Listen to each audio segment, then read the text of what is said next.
So today I'm talking about a Toyota with the P043F code, what it is and how you can go about fixing it. And so what is a Toyota P043F code? Well, it's an evaporative emission system leak detection, reference orifice high flow. And so what does this mean?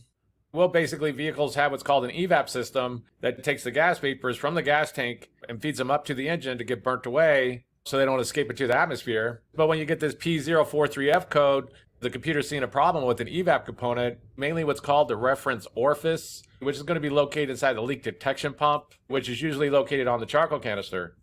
And so what would be some possible causes of a P043F code?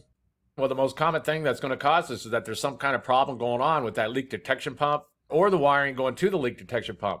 This leak detection pump is going to be located on the charcoal canister, which is going to be located up and underneath the vehicle by the gas tank somewhere. The exact location is going to vary. It's going to depend on the year, the make, the model, things like this. But basically, it's going to be located up underneath the vehicle by the gas tank somewhere. The Toyotas use this leak detection pump, which also contains what's called a vent valve and this reference orifice tube. And so it's going to be the main things to go and check out. Depending on the Toyota, again, there's going to be differences. Sometimes you could buy this leak detection pump by itself and just replace that component. Or you could buy the whole charcoal canister and just replace the whole thing. So the first thing that could cause this is that there's some kind of issue going on with that leak detection pump.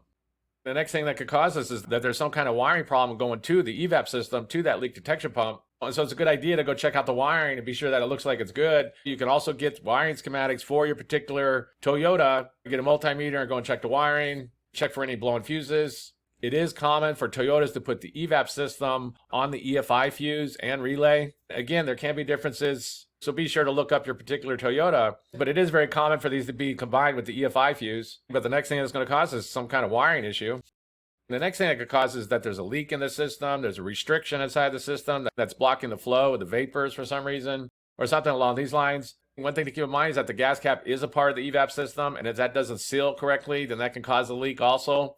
But usually when that happens, you could be getting a lot of other codes. You'll be getting like leak detected codes and things like this. So if you are getting other codes, be sure to pay attention to that, because the next thing that could cause this is that there's some kind of leak going on or some kind of restriction going on inside the system. And so that's basically it. I just wanted to give a basic overview of how you go about fixing a Toyota with the P043F code. If you have anything to add, please comment down below. If you have any questions, ask me and I'll try to answer them. If this video helps you, please click like, please click subscribe, and have a good day.